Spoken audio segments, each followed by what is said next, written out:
Hi, dear students, and my dear social work fraternity. I am Dr. Banshankaraya, HOD Department of Social Work, Government First Grade College, Unnu. Today I am going to be present Principles of Community Organization. ವಿದ್ಯಾರ್ಥಿಗಳೇ, ನಾನಿಂದು ಸಮುದಾಯ ಸಂಘಟನೆಯ ತತ್ವಗಳ ಕುರಿತು ವಿವರಿಸ್ತಾ ಇದ್ದೀನಿ. ಮೊದಲು ಈ ವಿಡಿಯೋವನ್ನು ಕೇಳೋದಕ್ಕಿಂತ ಮುಂಚೆ ನನ್ನ ಯೂಟ್ಯೂಬ್ ಚಾನಲ್ನ ಸಬ್ಸ್ಕ್ರೈಬ್ ಮಾಡಿ ಮತ್ತು ಕಮೆಂಟ್ಸ್ಗಳನ್ನು ಕೊಡಿ ಅಂತ ಕೇಳ್ಕೊತಾ ಇದ್ದೀನಿ. So dear students, community organization is a most useful and prominent method in social work. It is a primary method of social work. In all the methods, we are always using principles. In case for group work, community organization, in all the three methods, we are always using principles to practice in the society or problem solving process in the society or the community. We have to use the principles. Principles of community organization, in the sense in which the term is used here, are generalized guiding rules for the sound practice. Here one thing we should understand: what is principles? Principles, it is a term, it is using for the sound practice and the principles of guiding rules for how to practice in the community level, or how to make use of community method in the solving process of the community. So far, principles are generalized guiding rules. These principles are guide us to how to practice in the community. The principles are expression of value judgment. The always principles express the follow the values, and whatever the judgment you are giving in the community, it should be valuable. That type of principles we are going to be following. The principles of community organization which are being discussed here are within the frame of and in a harmony with the spirit and purpose of social work in a democratic society.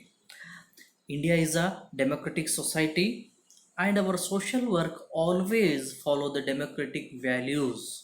The purpose of social work is to make a democratic society and make a harmonious society. In that frame, these principles are going to be discussing in a later slides.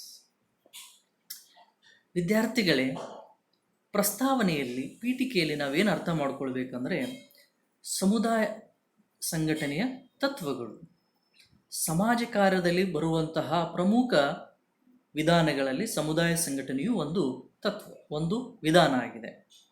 ವ್ಯಕ್ತಿಗತ ಸಮಾಜ ಕಾರ್ಯ, ವೃಂದಗತ ಸಮಾಜ ಕಾರ್ಯ ಹೇಗೆ ತನ್ನದೇ ಆಗಿರ್ತಕ್ಕಂಥ ತತ್ವಗಳನ್ನು ಒಳಗೊಂಡಿದೆ, ಅದೇ ರೀತಿಯಲ್ಲಿ ಸಮುದಾಯವು ಸಹ ತತ್ವಗಳನ್ನು ಒಳಗೊಂಡಿದೆ.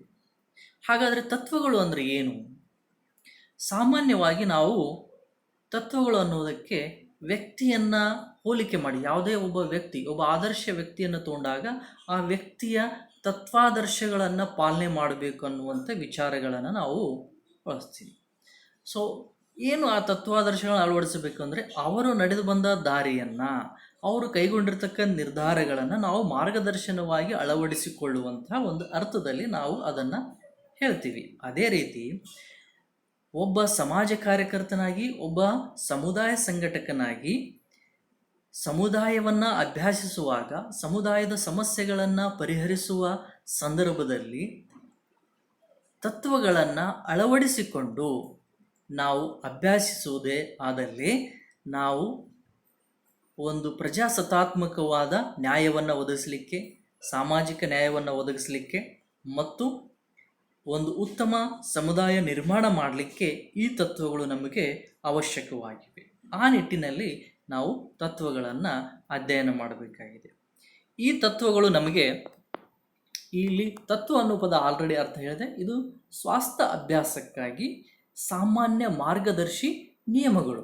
ತತ್ವಗಳು ಅಂದರೆ ಅವು ಸಮುದಾಯದಲ್ಲಿ ಒಬ್ಬ ಸಮುದಾಯ ಸಂಘಟಕ ಹೇಗೆ ಕಾರ್ಯವನ್ನು ಎನ್ನುವ ರೀತಿಯಲ್ಲಿ ಮಾರ್ಗದರ್ಶನ ನೀಡುವಂತಹ ಕೆಲವು ನಿಯಮಗಳಾಗಿರ್ತವೆ. ಈ ತತ್ವಗಳು ಮೌಲ್ಯದ ತೀರ್ಪುಗಳನ್ನು ಅಭಿವ್ಯಕ್ತಪಡಿಸ್ತವೆ ಮತ್ತು ಇಲ್ಲಿ ಚರ್ಚಿಸಲಾಗುತ್ತಿರುವಂತಹ ಸಮುದಾಯ ಸಂಘಟನೆ ತತ್ವಗಳು ಪ್ರಜಾಪ್ರಭುತ್ವ ಸಮಾಜದಲ್ಲಿ ಸಮಾಜ ಕಾರ್ಯದ ಉತ್ಸಾಹ ಮತ್ತು ಉದ್ದೇಶಕ್ಕೆ ಅನುಗುಣವಾಗಿರುತ್ತವೆ. ಸಮಾಜ ಕಾರ್ಯ ಮೂಲ ಧ್ಯೇಯವನ್ನು ಏನು ಒಳಗೊಂಡಿದೆ, ಮೂಲ ಉದ್ದೇಶ ಏನು ಒಳಗೊಂಡಿದೆ, ಅದಕ್ಕೆ ಪೂರಕವಾಗಿರ್ತಕ್ಕಂತಹ ಪ್ರಜಾಪ್ರಭುತ್ವ ಸಮಾಜವನ್ನು ನಿರ್ಮಾಣ ಮಾಡಲಿಕ್ಕೆ ಸಮುದಾಯ ಸಂಘಟನೆ ತತ್ವಗಳು ಪೂರಕವಾಗಿರುತ್ತವೆ ಅನ್ನುವಂಥ ಅಂಶವನ್ನು ನಾವು ಇಲ್ಲಿ ತಿಳ್ಕೊಳ್ಳಿಕ್ಕೆ ಪ್ರಯತ್ನ ಮಾಡಬೇಕು. ಇನ್ನು ಈ ತತ್ವಗಳನ್ನು ಯಾರು ನೀಡಿದ್ದಾರೆ? Who has given the principles of community organization? There are many authors has given principles of community organization. Arthur Dunham also given the principles of community organization, but now we are discussing here Ross principles. M.G. Ross, Murray G. Ross has given in the year of 1967 12 principles of community organization. The elementary or fundamental ideas regarding initiation and continuation of community organization process. Here M.G. Ross specifically mentioned these principles are the elementary or the fundamental ideas in the continuation of the community organization process.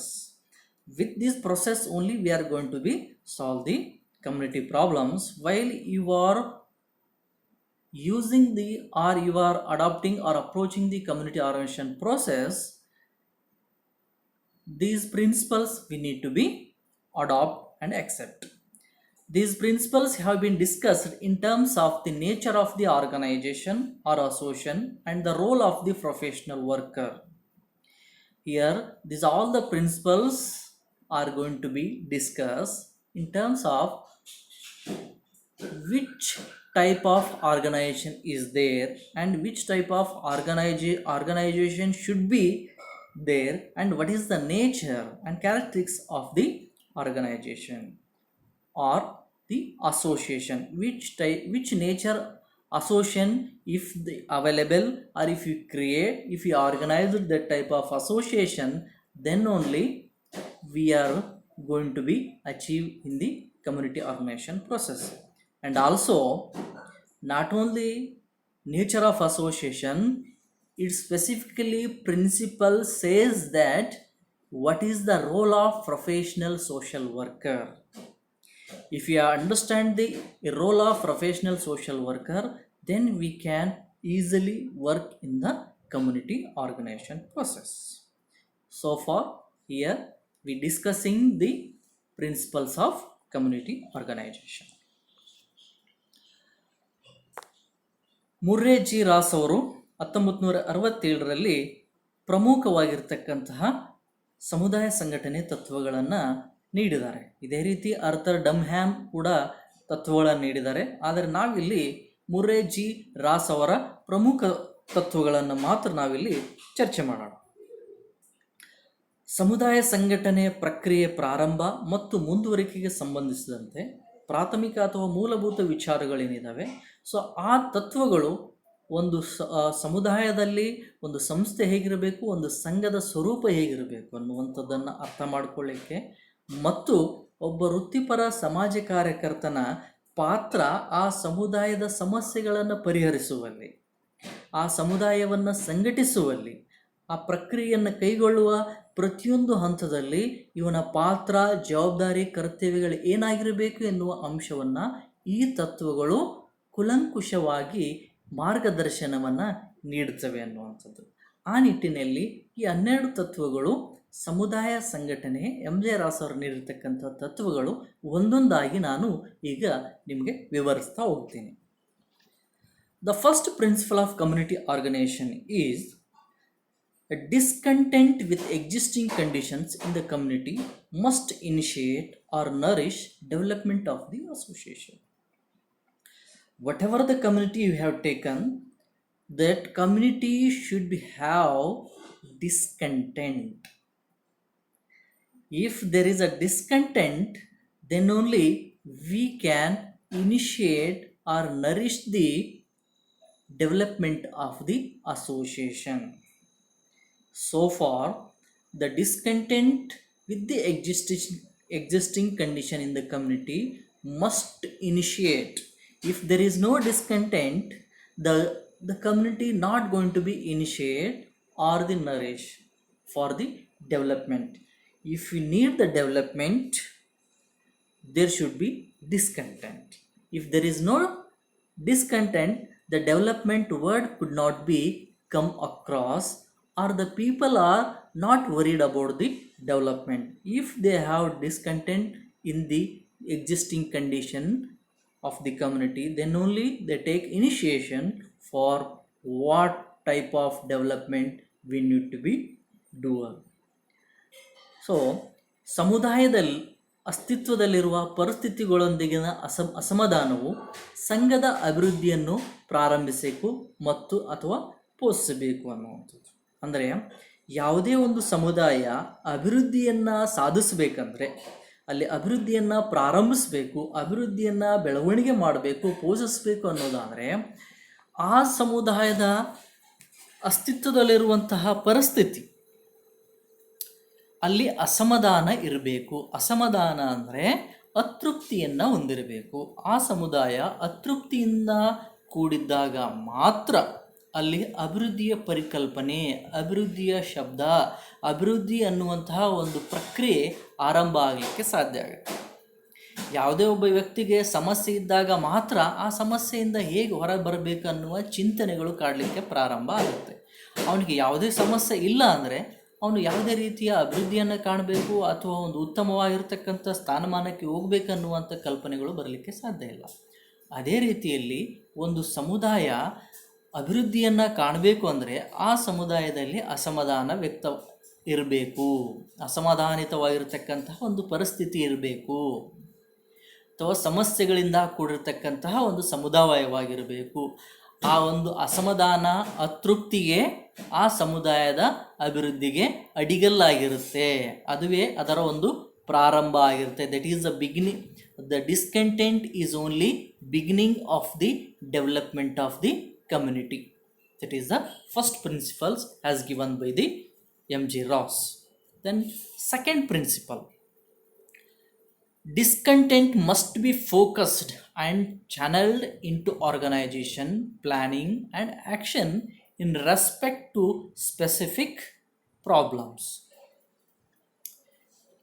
In the first principle we have discussed about there should be discontent in the community, but the discontent must be focused about the specific problems.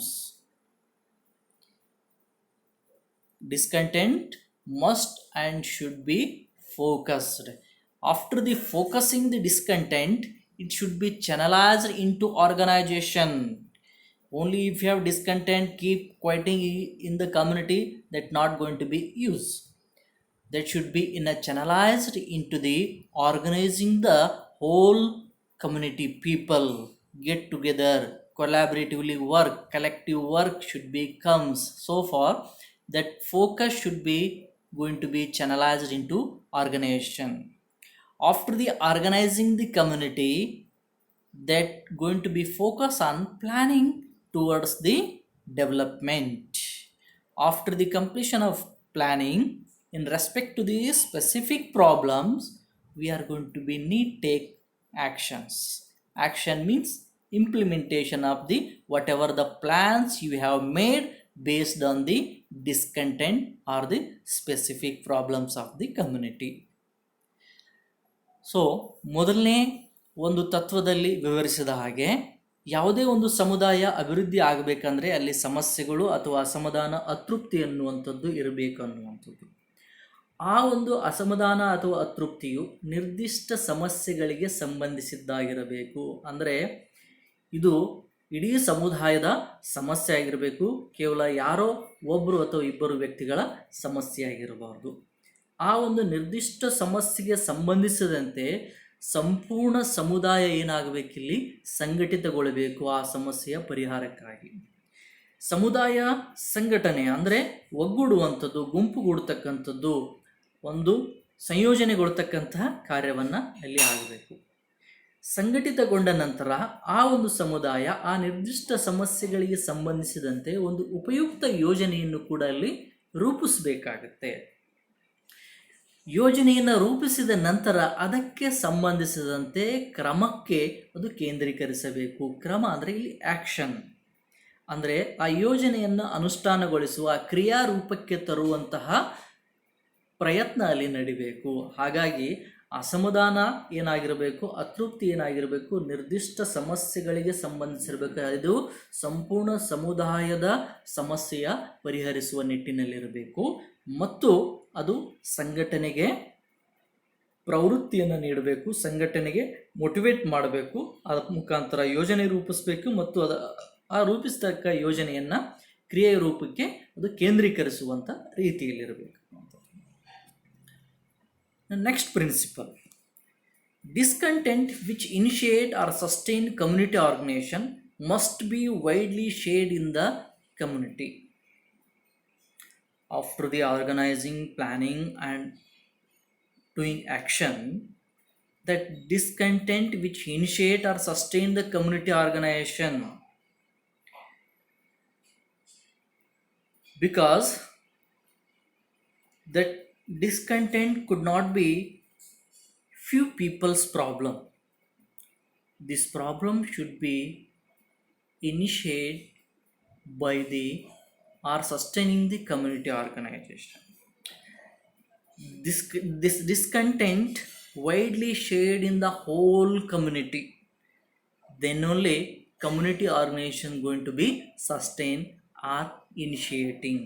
If it is not widely shared problem or discontent, it could not be sustained. Therefore, the principle of community organization, while going to be practiced in the community, whatever the problems you are going to be identify, that problem, that discontent should be widely shared, like a water problem or road problems, isn't it, or poverty. These type of problems are widely shared problems of the community. These problems going to be sustained to the community organizations. ಸಮುದಾಯ ಸಂಘಟನೆಯನ್ನು ಪ್ರಾರಂಭಿಸುವ ಅಥವಾ ಉಳಿಸಿಕೊಳ್ಳುವ ಅಸಮಾಧಾನವನ್ನು ಸಮುದಾಯದಲ್ಲಿ ವ್ಯಾಪಕವಾಗಿ ಹಂಚಿಕೊಳ್ಳಬೇಕು. ಸಮುದಾಯದಲ್ಲಿ ಇರುವಂತಹ ಒಂದು ಆ ಅಸಮಾಧಾನ ಕೇವಲ ಇಬ್ಬರು ಅಥವಾ 4 ವ್ಯಕ್ತಿಗಳ ಸಮಸ್ಯೆಯಾಗಿದ್ದರೆ ಅದು ಸಮುದಾಯ ಸಂಘಟನೆಗೆ ಅದು ಪ್ರಾರಂಭ ಮಾಡಲಿಕ್ಕೆ, ಸಮುದಾಯವನ್ನು ಸಂಘಟಿಸಲಿಕ್ಕೆ ಸಾಧ್ಯ ಇಲ್ಲ ಮತ್ತು ಅದನ್ನು ನಾವು ಸಂಘಟಿತ ರೀತಿಯಲ್ಲಿ ಸಮುದಾಯವನ್ನು ಅಭಿವೃದ್ಧಿ ಮಾಡಲಿಕ್ಕೆ ಸಾಧ್ಯ ಇಲ್ಲ ಅನ್ನುವಂಥದ್ದು. ಹಾಗಾದರೆ ಸಮುದಾಯ ಸಂಘಟನೆಗೆ ಪ್ರಮುಖವಾಗಿರುವಂತಹ ಅಸಮಾಧಾನ ಏನಿದೆ ಅದು ಇಡೀ ಸಮುದಾಯವನ್ನು ಆವರಿಸಿರಬೇಕು. ಅಂತಹ ಸಮಸ್ಯೆಯಾಗಿದ್ದಾಗ ಮಾತ್ರ ನಾವು ಸಮುದಾಯವನ್ನು ಸಂಘಟಿಸುವ ಕಾರ್ಯ ಪ್ರಾರಂಭಿಸಲಿಕ್ಕೆ ಮತ್ತು ಅದು ನಿರಂತರವಾಗಿ ಉಳಿಸ್ಕೊಳ್ಳಿಕ್ಕೆ ಸಾಧ್ಯ ಆಗುತ್ತೆ. ಉದಾಹರಣೆಗೆ ಸಮಸ್ಯೆಗಳು ಏನಂದರೆ ನೀರಿನ ಸಮಸ್ಯೆ, ರಸ್ತೆಯ ಸಮಸ್ಯೆ, ಬಡತನ ಸಮಸ್ಯೆ, ಇದು ಇಡೀ ಸಂಪೂರ್ಣ ಸಮುದಾಯದ ಸಮಸ್ಯೆಯಾಗಿರುತ್ತೆ. ಅಂದಾಗ ಮಾತ್ರ ನಾವು ಸಮುದಾಯ ಸಂಘಟನೆಯನ್ನು ಪ್ರಾರಂಭಿಸಲಿಕ್ಕೆ ಮತ್ತು ಅದನ್ನು ಮುಂದುವರಿಸಿಕೊಂಡು ಹೋಗಲಿಕ್ಕೆ ಸಾಧ್ಯ ಆಗುತ್ತೆ, ಅಭಿವೃದ್ಧಿಯತ್ತ ಅನ್ನುವಂಥದ್ದು. Next principle is the association must involve leaders, both formal, informal, identified with and accepted by major subgroups in the community. Here first one thing we should understand, the association must involve leaders. The association means who are the people are get together are collectively working for the community organization, that means the association. This association must involve the leaders. The leader should be both formal and informal. Formal means the formal groups leaders, already it means notified leaders, and informal leaders means common leaders working in the small groups. Formal leaders means like gram panchayat members, presidents, or any committee members. These are the formal leaders. Informal leaders means religious leaders or some any caste community leaders. These are the informal leaders. These all the leaders are accepted by major subgroups in the community. In each and every community, the community is a group of people. It is a group of small groups. In every community we are going to be find the subgroups. So which are the major subgroups in the community? Those major subgroups are accepted those leaders. So we need to identify the leaders, and those leaders should be accepted by the groups. If it is done, we can achieve more, because if you want to take any initiation for the community development or community organization, leaders key role is important. The professional social worker alone can't do any changes or any development works. With the help of leaders only he can achieve in the community. So far the involvement of leaders are important. ಸಂಘವು ಸಮುದಾಯದ ಪ್ರಮುಖ ಉಪಗುಂಪುಗಳೊಂದಿಗೆ ಗುರುತಿಸಲ್ಪಟ್ಟ ಮತ್ತು ಅಂಗೀಕರಿಸಲ್ಪಟ್ಟ ನಾಯಕರನ್ನು, ಔಪಚಾರಿಕ ಮತ್ತು ಅನೌಪಚಾರಿಕ ನಾಯಕರನ್ನು ಒಳಗೊಂಡಿರಬೇಕು.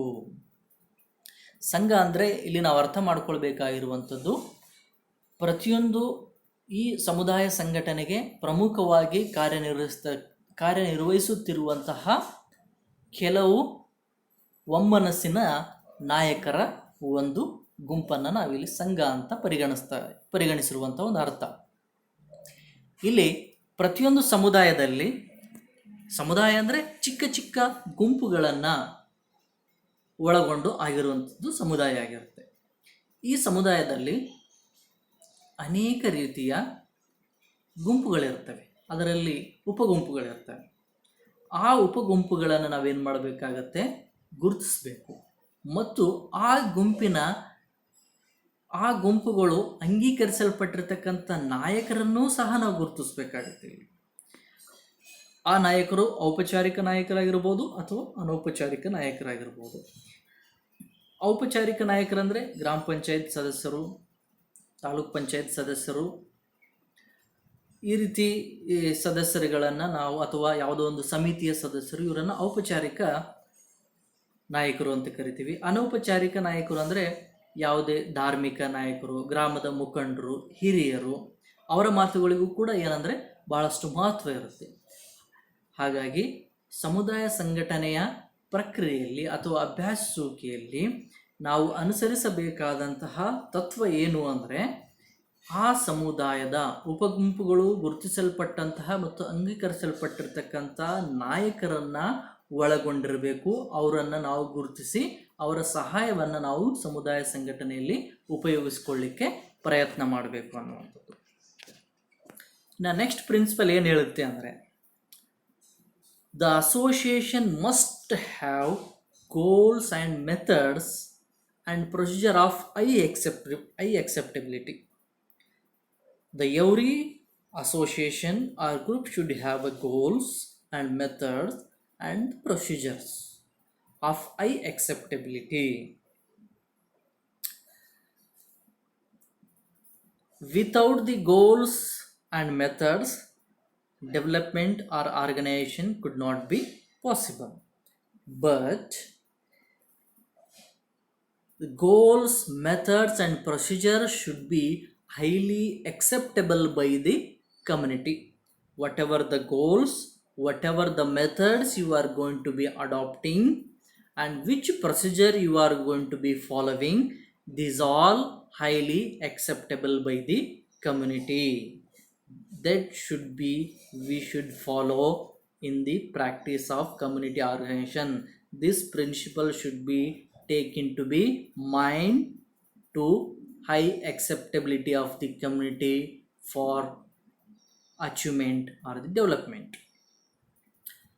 ಸಂಘವು ಸಮುದಾಯ ಅಭಿವೃದ್ಧಿಯನ್ನು ಮಾಡಬೇಕಾದ್ರೆ ಈ ಒಂದು ತತ್ವವನ್ನು ಪ್ರಮುಖವಾಗಿ ನಾವು ಮನಗಾಣಬೇಕಾಗಿರುವಂಥದ್ದು ಏನಂದರೆ, ಸಂಘ ನಿರ್ಧರಿಸುವಂತಹ ಗುರಿಗಳು, ವಿಧಾನಗಳು ಮತ್ತು ಕಾರ್ಯವಿಧಾನಗಳೇನಿರ್ತವೆ, ಇಡೀ ಸಮುದಾಯ ಆ ಗುರಿ, ವಿಧಾನ, ಕಾರ್ಯವಿಧಾನವನ್ನು ಸ್ವೀಕರಿಸಿರಬೇಕು ಅಥವಾ ಒಪ್ಪಿಕೊಂಡಿರಬೇಕು. ಅಂದಲ್ಲಿ ಮಾತ್ರ ಇಡೀ ಸಮುದಾಯ ಒಗ್ಗಟ್ಟಿನಿಂದ ಕಾರ್ಯನಿರ್ವಹಿಸಲಿಕ್ಕೆ ಸಾಧ್ಯ ಆಗುತ್ತೆ.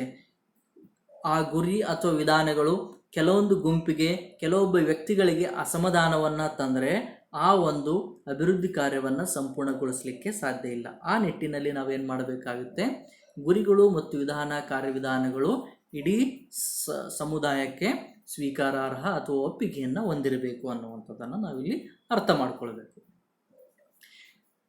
Next principle is the program of the association should include some activities with an emotional content.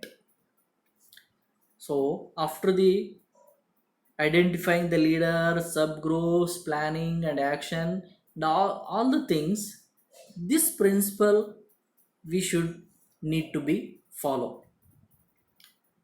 Whatever the program is organizing by the association, that program should be include some activities.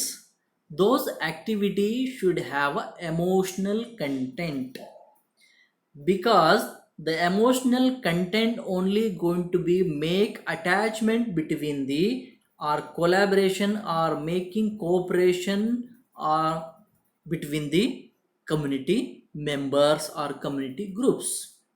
For example, festivals or any traditional activities, those sentiment or emotional content activity should be included in the program of the association.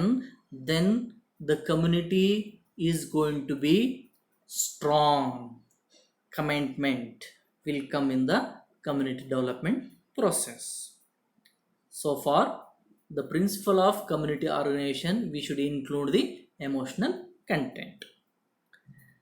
ಸಂಘದ ಕಾರ್ಯಕ್ರಮವು ಭಾವನಾತ್ಮಕ ವಿಷಯದೊಂದಿಗೆ ಕೆಲವು ಚಟುವಟಿಕೆಗಳನ್ನು ಒಳಗೊಂಡಿರಬೇಕು ಅನ್ನುವಂಥದ್ದು.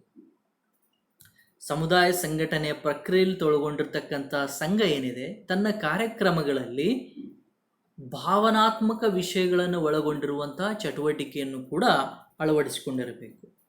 ಯಾಕೆ ಆ ರೀತಿ ಅಳವಡಿಸ್ಕೊಂಡಿರಬೇಕು ಅಂದರೆ, ಅದು ಅಳವಡಿಸ್ಕೊಳ್ಳದೆ ಹೋದರೆ ಏನಾಗುತ್ತೆ,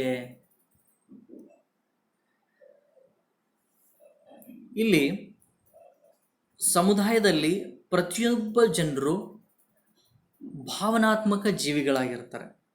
ಹಾಗಾಗಿ ಇಡೀ ಸಮುದಾಯವನ್ನು ನಾವು ಸಂಘಟಿಸಬೇಕಾದ್ರೆ ಆ ಸಮುದಾಯದಲ್ಲಿ ನಾವು ಭಾವನಾತ್ಮಕತೆಯನ್ನು ಒಳಗೊಂಡಿದ್ದರೆ ಮಾತ್ರ ಸಂಘಟಿಸಲಿಕ್ಕೆ ಸಾಧ್ಯ ಆಗುತ್ತೆ ಅನ್ನುವಂಥ. ಯಾವುದೇ ಕಾರ್ಯಕ್ರಮವನ್ನು ನೀವು ಆಯೋಜಿಸಿದರೂ ಅಭಿವೃದ್ಧಿಯ ಪೂರಕವಾಗಿರ್ತಕ್ಕಂಥ ಕಾರ್ಯಕ್ರಮ, ಅಲ್ಲಿ ಭಾವನಾತ್ಮಕ ಅಂಶಗಳು ಪ್ರಮುಖವಾಗಿರಬಹುದು. ಉದಾಹರಣೆಗೆ ಹೇಳೋದಾದರೆ ಜಾತ್ರೆಗಳು ಅಥವಾ ಹಬ್ಬಗಳು ಅಥವಾ ಉತ್ಸವಗಳು. ಸೊ ಈ ರೀತಿಯ ಚಟುವಟಿಕೆಗಳ ಮೂಲಕ ಇಡೀ ಸಮುದಾಯವನ್ನು ಆಕರ್ಷಿಸುವಂತಹ ಒಂದು ಕಾರ್ಯಕ್ರಮ, ಇಡೀ ಸಮುದಾಯವನ್ನು ಒಗ್ಗೂಡಿಸುವಂತಹ ಒಂದು ಅಂಶವನ್ನು ನಾವಿಲ್ಲಿ ಮನಗಾಣಬೇಕಾಗತ್ತೆ ಅನ್ನುವಂಥದ್ದು. Next principle is the association should seek to utilize the manifest and latent goodwill which exist in the community. Which association is going to be working for the development of the community or organizing of the community, that association should seek, must and should manifest and latent goodwill exist in the community, that should be utilized. If we are not utilizing the existing goodwill or manifest, the community is not going to be developed, because that is inner resource of the community. We should utilize the people who are ready to work collaboratively, who are have a goodwill in their mind. By soul they are ready to work for the community development. That goodwill should be utilized for the development of the community. ಸಮುದಾಯದಲ್ಲಿ ಅಸ್ತಿತ್ವದಲ್ಲಿರುವ ಸ್ಪಷ್ಟ ಮತ್ತು ಸೂಕ್ತ ಅಭಿಮಾನವನ್ನು ಬಳಸಿಕೊಳ್ಳಲು ಸಂಘವು ಪ್ರಯತ್ನಿಸಬೇಕು. ಸಮುದಾಯ ಸಂಘಟನೆಯಲ್ಲಿ ನಾವು ಈ ತತ್ವವನ್ನು ಸರಿಯಾಗಿ ಪಾಲನೆ ಮಾಡಲೇಬೇಕಾಗುತ್ತೆ. ಏನು ಹೇಳುತ್ತೆ ಈ ತತ್ವ ಅಂದರೆ, ಸಮುದಾಯದ ಜನರಲ್ಲಿ ಆಯಾ ಸಮುದಾಯದ ಬಗ್ಗೆ, ತಮ್ಮ ಸಮುದಾಯ ಅಭಿವೃದ್ಧಿ ಆಗಬೇಕು, ನನ್ನ ಸಮುದಾಯಕ್ಕೋಸ್ಕರ ನಾನೇನಾದರೂ ಕಾಣಿಕೆಯನ್ನು ಕೊಡುಗೆಯನ್ನು ಕೊಡಬೇಕು ಅನ್ನುವಂತಹ ಒಂದು ಅಭಿಮಾನ ಅದು ಸೂಕ್ತವಾಗಿ ಇರುತ್ತೆ. ಕೆಲವೊಬ್ಬರು ಅದನ್ನು ಸ್ಪಷ್ಟಪಡಿಸ್ತಾರೆ, ಕೆಲವೊಬ್ಬರು ಒಳಗಡೆ ಆ ಅಭಿಮಾನವನ್ನು ಇಟ್ಕೊಂಡಿರ್ತಾರೆ. ಅಂತಹ ಅಭಿಮಾನವನ್ನು ಹೊಂದಿರತಕ್ಕಂಥ ಜನರನ್ನು ನಾವೇನು ಮಾಡಬೇಕಾಗುತ್ತೆ, ಉಪಯೋಗಿಸ್ಕೊಳ್ಳಿಕ್ಕೆ ಪ್ರಯತ್ನ ಮಾಡಬೇಕು. ಆ ಅಭಿಮಾನವನ್ನು ನಾವು ಉಪಯೋಗಿಸ್ಕೊಂಡು ಸಮುದಾಯದ ಅಭಿವೃದ್ಧಿಯ ಕಾರ್ಯಕ್ಕೆ ನಾವು ಪ್ರಯತ್ನಿಸಬೇಕಾಗುತ್ತೆ. ಹಾಗಾಗಿ ನಾವು ಯಾವ ವ್ಯಕ್ತಿಗಳು ಸಮುದಾಯದ ಬಗ್ಗೆ ಅಭಿಮಾನ ಹೊಂದಿರ್ತಾರೆ, ತಾವೇನಾದರೂ ಕೊಡುಗೆಯನ್ನು ಕೊಡಬೇಕನ್ನುವಂಥ ಭಾವನೆಗಳನ್ನು ಹೊಂದಿರ್ತಾರೆ, ಅಂತಹ ಒಂದು ವ್ಯಕ್ತಿಗಳ ಒಂದು ಉಪಯೋಗವನ್ನು ನಾವು ಸಮುದಾಯ ಸಂಘಟನೆಯಲ್ಲಿ ಬಳಸ್ಕೊಳ್ಬೇಕಾಗುತ್ತೆ ಅನ್ನುವಂಥದ್ದು. Next principle is the association must develop active and effective lines of communication both within the association and between the association and the community. In social work, communication is a most important thing. With the communication only we are going to be solve the problems of the society. Here in the community organization also, for the active and effective work for the community development, the effective communication and active communication should be adopt, or we should develop that type of community. If you are not making active and effective communication, the community is not going to be interrelated with the members or the groups or whole community. We should always channelize the effective communication between the association or within the association or in the community level, right? The communication, effective communication should be make process within the community, within the association, in the association all the members should have a effective communication. This effective communication should only reach the all members of the communication, not only within the association, between the association should also be their effective communication, and also in the community. ಸಂವಹನವು ಅತ್ಯಂತ ಪ್ರಮುಖವಾಗಿರ್ತಕ್ಕಂಥ ಸಾಧನ ಸಮಾಜ ಕಾರ್ಯದಲ್ಲಿ ನಾವು ಸಮಾಜದ ಸಮಸ್ಯೆಗಳನ್ನು ಪರಿಹರಿಸಲಿಕ್ಕೆ. ಈ ಒಂದು ಸಂವಹನ ಪ್ರಕ್ರಿಯೆ ಮುಖಾಂತರನೇ ನಾವು ಹಲವಾರು ಸಮಸ್ಯೆಗಳನ್ನು ಪರಿಹರಿಸಲಿಕ್ಕೆ, ಅರ್ಥ ಮಾಡಿಕೊಳ್ಳಿಕ್ಕೂ ಸಹ ಪ್ರಯತ್ನವನ್ನು ಮಾಡ್ತೀವಿ. ಹಾಗಾಗಿ ಪರಿಣಾಮಕಾರಿ ಸಂವಹನ ಅನ್ನುವಂಥದ್ದು ಮತ್ತು ಕ್ರಿಯಾಶೀಲ ಸಕ್ರಿಯವಾಗಿರ್ತಕ್ಕಂಥ ಸಂವಹನ ಮಾರ್ಗಗಳನ್ನು ನಾವು ಅಭಿವೃದ್ಧಿಪಡಿಸಬೇಕಾಗುತ್ತೆ. ಸೊ ಅಭಿವೃದ್ಧಿಪಡಿಸಿರ್ತಕ್ಕಂತಹ ಒಂದು ಸಕ್ರಿಯ ಮತ್ತು ಪರಿಣಾಮಕಾರಿ ಸಂವಹನ ಸಂಘದ ಒಳಗಡೆ, ಸಂಘದ ಮಧ್ಯದಲ್ಲಿ ಮತ್ತು ಸಮುದಾಯದ ನಡುವೆ ಎಲ್ಲ ಕಡೆಯೂ ಸಹ ಒಂದು ಸಂವಹನ ಪ್ರಕ್ರಿಯೆ ಪರಿಣಾಮಕಾರಿಯಾಗಿರಬೇಕು ಮತ್ತು ಸಕ್ರಿಯವಾಗಿರಬೇಕು. ಅಂದಾಗ ಅದು ವ್ಯವಸ್ಥಿತವಾಗಿ ಸಮುದಾಯದ ಜನರು, ಸಮುದಾಯದ ಮೂಲ ಗುರಿ ಏನಾಗಿದೆ, ನಾವು ಯಾವ ರೀತಿಯಲ್ಲಿ ಅಭಿವೃದ್ಧಿ ಪ್ರಕ್ರಿಯೆಯನ್ನು ಕೈಗೊಳ್ಳಬೇಕಾಗಿದೆ ಅನ್ನುವಂಥದ್ದನ್ನು ಸ್ಪಷ್ಟವಾಗಿ ಅರ್ಥ ಮಾಡಿಕೊಳ್ಳಲಿಕ್ಕೆ ಸಮುದಾಯದ ಪ್ರತಿಯೊಬ್ಬ ಜನರಿಗೂ ಅದು ಅರ್ಥ ಆಗಲಿಕ್ಕೆ ಸಂವಹನ ಪ್ರಕ್ರಿಯೆ ಸಹಾಯ ಆಗುತ್ತೆ ಅನ್ನೋದು. The next principle is the association should seek to support and strengthen groups which it brings together in a cooperative work. Which association is working for the community development, that association should be seek support and strength of the group. Already I says the many subgroups are there in the community. So far the association should be seek support and strength of the those groups. Those groups are work cooperatively or togetherly. That type of groups we should take support and strength. Those that support and strengths only we are going to be have a community development or community organization process. ಸಮುದಾಯ ಸಂಘಟನೆಯಲ್ಲಿ ಪ್ರಮುಖ ತತ್ವಗಳಲ್ಲಿ ಈ ತತ್ವ ಏನು ಹೇಳುತ್ತೆ ಅಂದರೆ, ಸಂಘವು ಯಾವ ಗುಂಪುಗಳು ಸಹಕಾರಿ ಕೆಲಸದಲ್ಲಿ ಒಗ್ಗೂಡಿಸಿಕೊಂಡು ಬೆಂಬಲಿಸಿಕೊಂಡು ಕಾರ್ಯವನ್ನು ನಿರ್ವಹಿಸಲಿಕ್ಕೆ ಪ್ರಯತ್ನ ಮಾಡ್ತವೆ, ಆ ಒಂದು ಸಂಘವನ್ನು ಬಲಪಡಿಸಲಿಕ್ಕೆ ಪ್ರಯತ್ನ ಮಾಡ್ತವೆ, ಅಂತಹ ಒಂದು ಗುಂಪುಗಳನ್ನು ನಾವು ಬೆಂಬಲವನ್ನು ಪಡಿಬೇಕು. ಆ ಗುಂಪುಗಳ ಬೆಂಬಲದಿಂದ ನಾವು ಸಂಘವನ್ನು ಬಲಪಡಿಸಲಿಕ್ಕೆ ಪ್ರಯತ್ನ ಮಾಡಬೇಕು. ಅದರ ಮುಖಾಂತರ ಸಮುದಾಯದ ಅಭಿವೃದ್ಧಿ ಅದು ಕಾರ್ಯವನ್ನು ನಿರ್ವಹಿಸಲಿಕ್ಕೆ ಪೂರಕ ಆಗುತ್ತೆ ಅನ್ನುವಂಥದ್ದು. The association should develop a pace of work relative to existing condition in the community.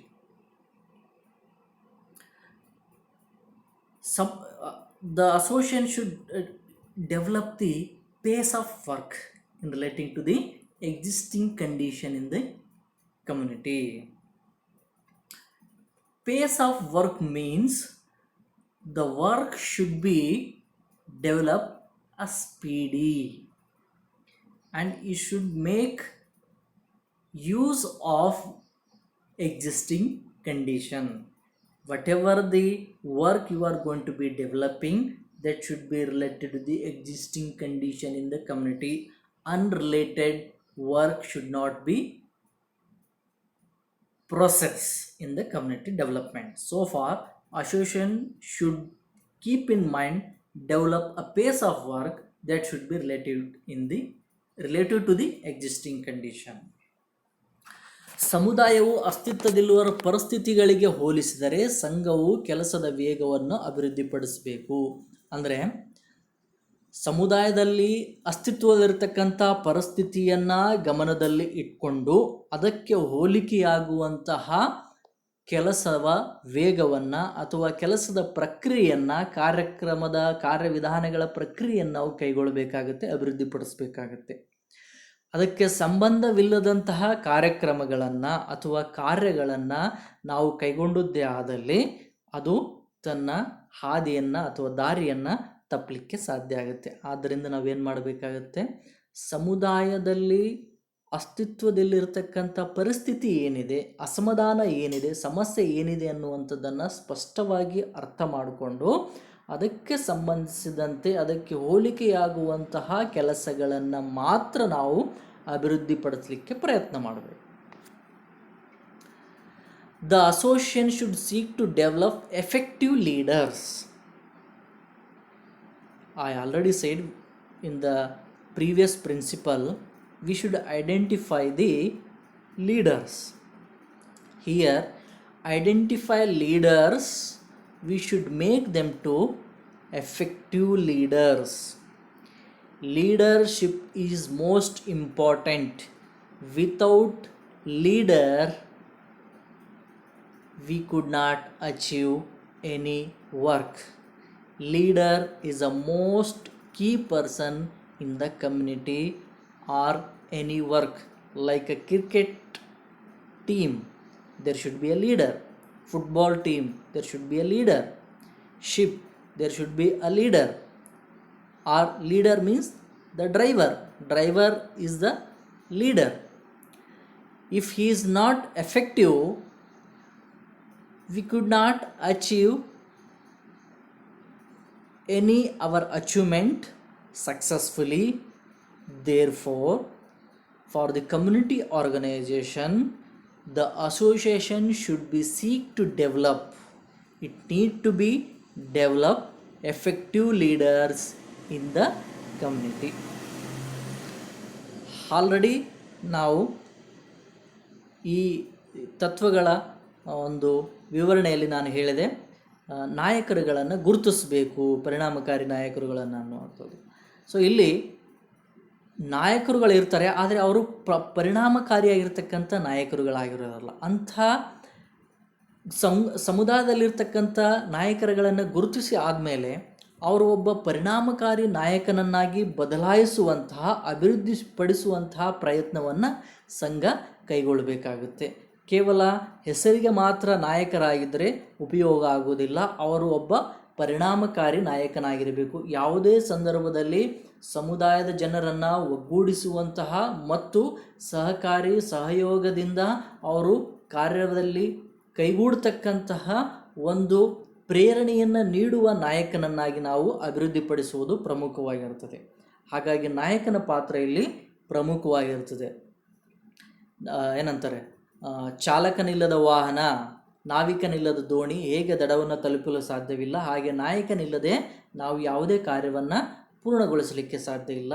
ಆ ಕಾರಣದಿಂದ ಪರಿಣಾಮಕಾರಿ ನಾಯಕರನ್ನು ಅಭಿವೃದ್ಧಿಪಡಿಸಿದಾಗ ಮಾತ್ರ ನಾವು ಸಮುದಾಯವನ್ನು ಸಂಘಟಿಸಲಿಕ್ಕೆ, ಅಭಿವೃದ್ಧಿಪಡಿಸಲಿಕ್ಕೆ ಸಾಧ್ಯ ಆಗುತ್ತೆ.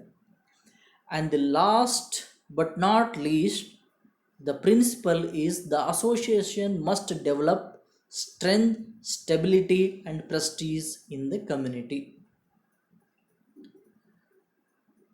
The association must be develop the strength, stability and prestige in the community. The community people should have some strengths in future or in a present situation also.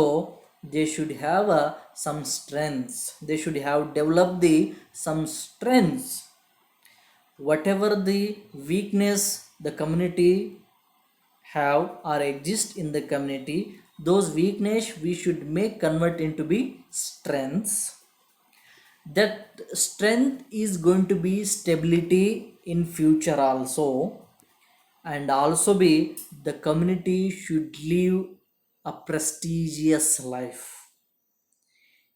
In that sense, the community organizer or professional social worker should work in the community organization process. We should make this principle keep in mind. The association should develop the strength, stability, prestige in the community. ವೃತ್ತಿಪರ ಸಮಾಜ ಕಾರ್ಯಕರ್ತ ಅಥವಾ ಸಮುದಾಯ ಸಂಘಟಕ ಸಮುದಾಯದಲ್ಲಿ ಕಾರ್ಯನಿರ್ವಹಿಸುವಾಗ ಆ ಸಮುದಾಯದಲ್ಲಿ ಇರ್ತಕ್ಕಂತಹ ನ್ಯೂನತೆಗಳನ್ನು ಶಕ್ತಿಗಳಾಗಿ, ಬಲಗಳಾಗಿ, ಸಾಮರ್ಥ್ಯಗಳಾಗಿ ಅವು ಪರಿವರ್ತನೆ ಮಾಡಬೇಕು. ಮತ್ತು ಆ ಸಾಮರ್ಥ್ಯಗಳನ್ನು ಸಮುದಾಯದಲ್ಲಿ ನಾವು ಹೆಚ್ಚಿಸಲಿಕ್ಕೆ, ಬಲಪಡಿಸಲಿಕ್ಕೆ ಪ್ರಯತ್ನ ಮಾಡಬೇಕು ಅನ್ನುವಂಥದ್ದು. ಮತ್ತು ಆ ಸಾಮರ್ಥ್ಯಗಳು ಸ್ಥಿರತೆಯನ್ನು ಕಾಪಾಡಿಕೊಳ್ಬೇಕು.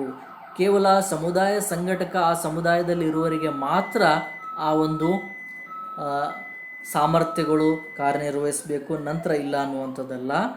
ಯಾವ ಸಾಮರ್ಥ್ಯಗಳು ಸಮುದಾಯದಲ್ಲಿ ಅಭಿವೃದ್ಧಿಪಡಿಸಿರ್ತೀವಿ ಅವು ಏನಾಗಿರಬೇಕಂದ್ರೆ ಸ್ಥಿರತೆಯನ್ನು ಕಾಣಬೇಕು. ಮುಂದೆ ಯಾವುದೇ ರೀತಿಯ ಸಮಸ್ಯೆ ಬಂದರೂ ಸಹ ಅವರು ಆ ಒಂದು ಸಮಸ್ಯೆಯನ್ನು ಪರಿಹರಿಸಿಕೊಳ್ಳುವ ಸಾಮರ್ಥ್ಯಗಳು ಅವರಲ್ಲಿ ನಿರಂತರವಾಗಿ ಉಳಿದಿರಬೇಕು ಅನ್ನುವಂಥದ್ದು. ಮತ್ತು ಪ್ರತಿಷ್ಠೆಯನ್ನು ಬೆಳೆಸ್ಕೊಳ್ಬೇಕು. ಯಾವುದೇ ಸಮುದಾಯವು ಮತ್ತೊಂದು ಸಮುದಾಯದ ಮುಂದೆ ಕೀಳಾಗಿರಬಾರ್ದು, ಕೀಳರಿಮೆಯನ್ನು ಹೊಂದಿರಬಾರ್ದು, ಕಡಿಮೆಯನ್ನು ಹೊಂದಿರಬಾರ್ದು. ಹಾಗಾಗಿ ಅದು ಪ್ರತಿಷ್ಠಿತ ಒಂದು ಜೀವನವನ್ನು ಸಾಗಿಸ್ತಕ್ಕಂತಹ ಸಮುದಾಯವಾಗಿರಬೇಕು. ಆ ನಿಟ್ಟಿನಲ್ಲಿ ನಾವು